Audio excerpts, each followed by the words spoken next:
What's up? Yeah, I can hear you. Can you hear me? Cool. I didn't expect you for another 40 minutes.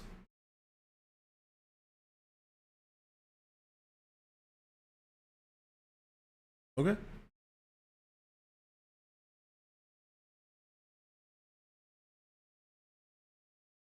Yeah, that'll work. I just hopped in the channel because I wanted to be available. No, I just haven't talked much all day, so my throat is,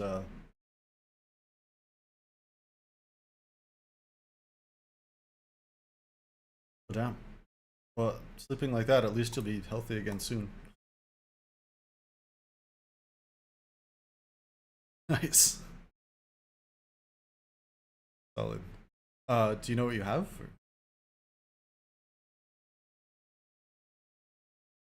Okay.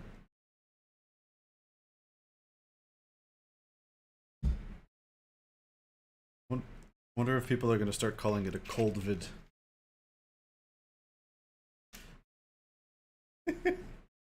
It's all coronavirus, right?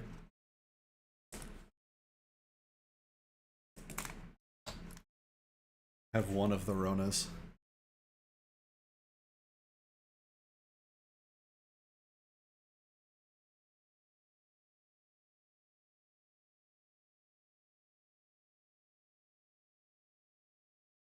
See.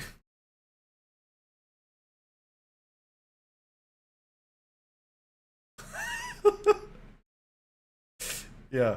Uh, I don't know what to say about that. I've often been like looked down on for drinking while sick.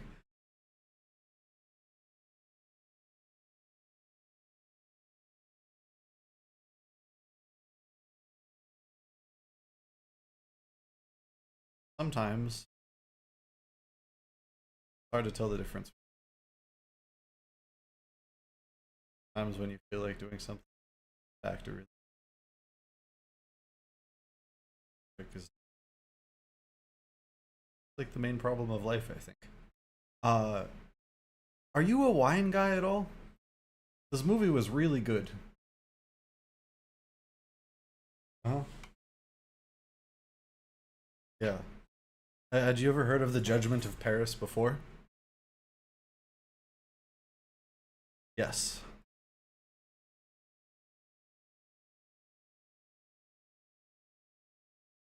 Well, it's both. Uh, yeah.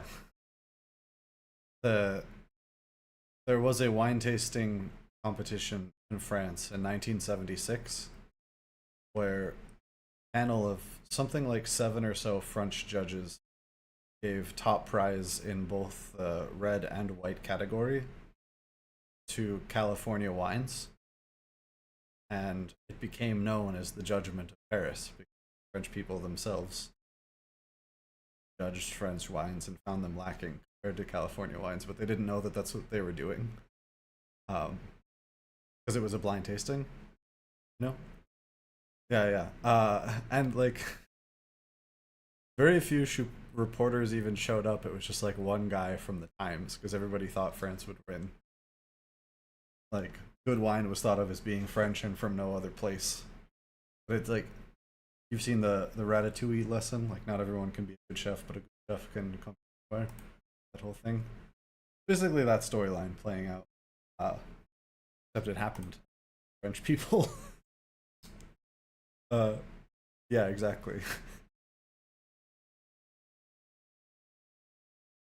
Indeed. Uh,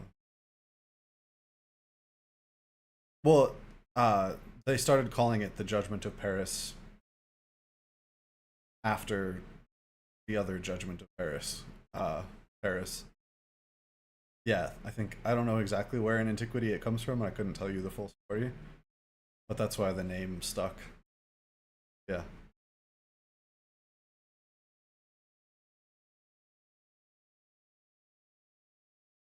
because I've read the Iliad recently. That's where it's from. I'll be in Paris. That I don't know. Okay.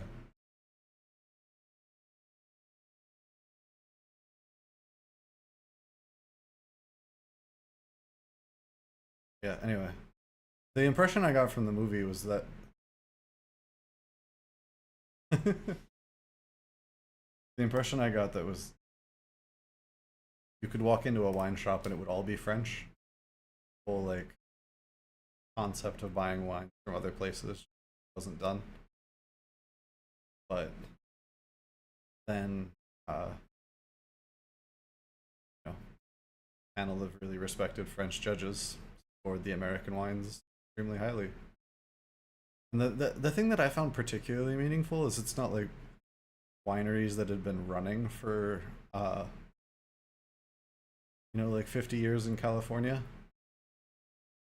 For whatever reason, both in the red and the white category, the wines that won were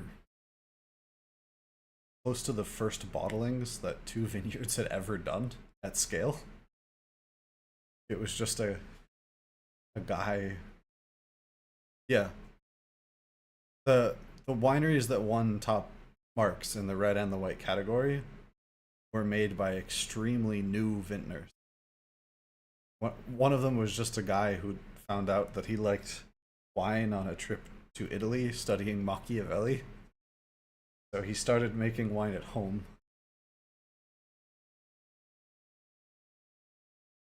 You go to Italy to study Machiavelli, and while you're in Italy, you drink wine.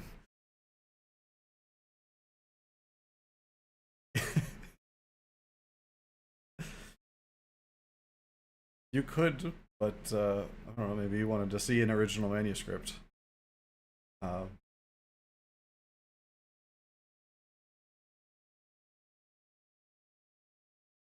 some peop yeah, he had a vineyard for all of 3 years. One like yeah.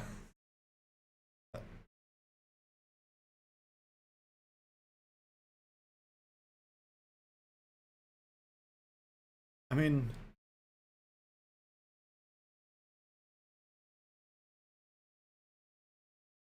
well, it's notable that the scores across all of the judges, um, like only one of the judges actually had the U.S. red wine in first place, for instance, but they all sort of called it up there. It had a high average score. So instead of calling it the best wine, you could call it the most agreeable wine, or the least objectionable wine. There's a fair statistical criticism in there, and that like this evaluation in aggregate, the aggregate might not match anyone's individual palate. Uh,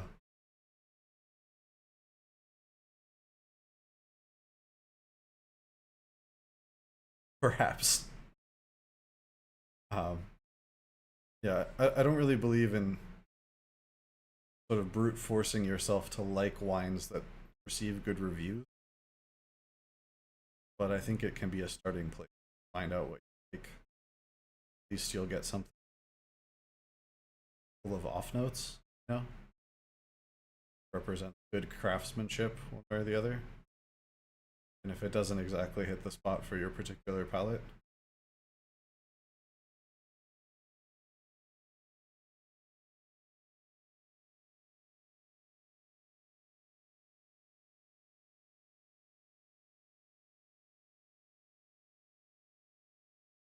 yeah, fair.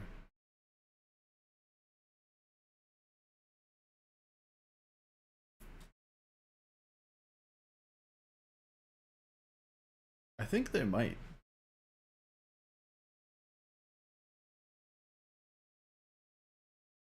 Uh, well, do they have it for very expensive wines, like a normal price, small amount?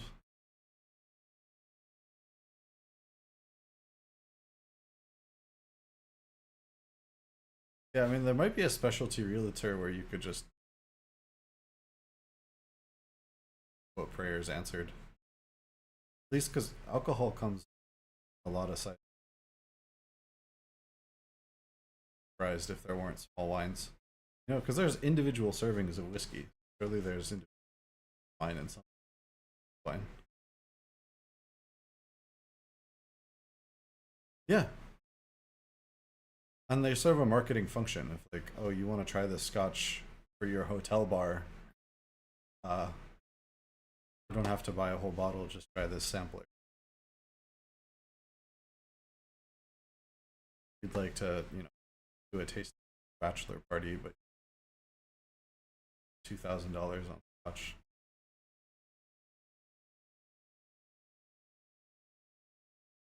So who's this guy we're trying to meet quotas with?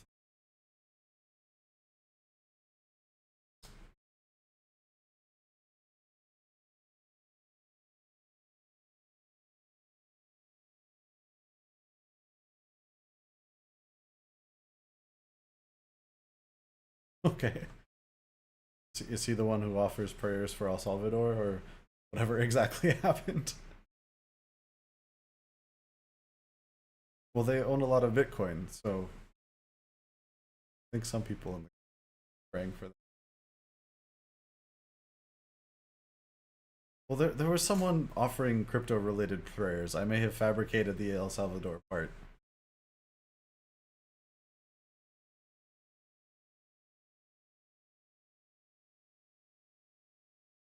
Okay, fair.